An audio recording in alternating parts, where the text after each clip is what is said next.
तमिलनाडु में 600 करोड़ रुपए, पश्चिम बंगाल में 500 करोड़ रुपए, राजस्थान और गुजरात में 700 और 850 करोड़ रुपए। ये कोई संख्या नहीं है, बल्कि रकम है जो भारत के हर राज्य के चुनाव में खर्च किए जाते हैं। आखिर इतनी बड़ी रकम कहां और कैसे खर्च होती है इन राज्यों में? ठहरिए और एक लंबी सांस लीजिए, क्योंकि अभी आपने लोकसभा चुनाव के खर्चे के बारे में सुना ही नहीं। 55,000 करोड़ रुपए, जी हाँ, और ये सारी रकम सिर्फ पार्टी फंड से ही खर्च होती है, मतलब सिर्फ और सिर्फ विज्ञापन और प्रचार के लिए। 1 लाख करोड़ रुपए खर्च करने के बाद पार्टी फंड बस नागरिकों को यही बताने के लिए कि उनके उम्मीदवार सबसे अच्छे हैं और नागरिकों को विश्वास दिलाने के लिए उनकी पार्टी की सेवाएं सर्वोत्तम होगी। ऐसे यूं ही नहीं कहा जाता कि दुनिया के सबसे बड़ी और महंगी त्योहारों में से एक है भारतीय चुनाव प्रणाली। ऊपर से सरकारी खजानों में से कुछ 10,000 करोड़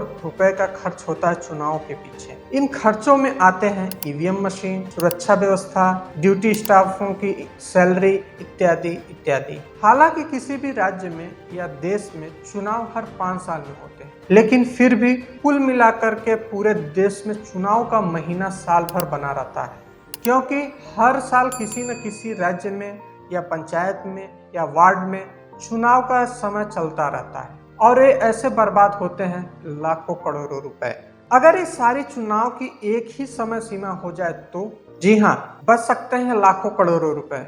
इसलिए केंद्र ने एक समिति संगठित की है जो लोकसभा, विधानसभा, नगर पालिका, पंचायत, प्रशासन के सभी स्तरों का एक साथ चुनाव कराने की व्यवस्था की जांच करने वाले हैं। कौन है इस कमेटी में? क्या ये सब बीजेपी की चाल है? जी नहीं, ये चाल नहीं, बल्कि सिस्टम बनाने का एक सही निर्णय है जो सत्तारूढ़ एनडीए गठबंधन ने लिया है। और इस समिति में सिर्फ बीजेपी या सिर्फ एनडीए के सदस्य ही नहीं, बल्कि विरोधी दलों के कुछ विशिष्ट और वरिष्ठ सदस्य शामिल हैं। इस समिति के अध्यक्ष भारत के पूर्व राष्ट्रपति रामनाथ कोविंद जी हैं और अन्य सदस्यों में गृह मंत्री अमित शाह, वरिष्ठ कांग्रेस नेता अधीर रंजन चौधरी और गुलाब नबी आजाद भी शामिल हैं। बीजेपी के एनके सिंह के साथ पूर्व सांसद महासचिव सुभाष कश्यप भी हैं। इसके अलावा इन समिति में शामिल हैं सुप्रीम कोर्ट के वरिष्ठ वकील हरीश साल्वे, वरिष्ठ आईपीएस अधिकारी और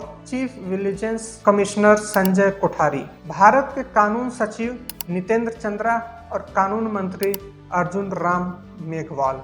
यह टीम संविधान, जनप्रतिनिधि अधिनियम और किसी अन्य कानून और नियमों की जांच करेगी और विशिष्ट संसाधनों की सिफारिश करेगी, जिसमें एक साथ चुनाव कराने के उद्देश्य के संशोधन की आवश्यकता होगी। इस कमेटी ये भी जांच करेगी और सिफारिश करेगी कि क्या संविधान में संशोधन के लिए राज्यों द्वारा वोट ऑफ नो कॉन्फिडेंस की आवश्यकता होगी या नहीं। अब ये तो मान सकते हैं कि one nation one election system बदलने का एक साहसी निर्णय हो सकता है, लेकिन क्या ये हमारे देश में कोई सुधार लाएगा? जवाब हमारे कमेंट सेक्शन पर जरूर लिखिए।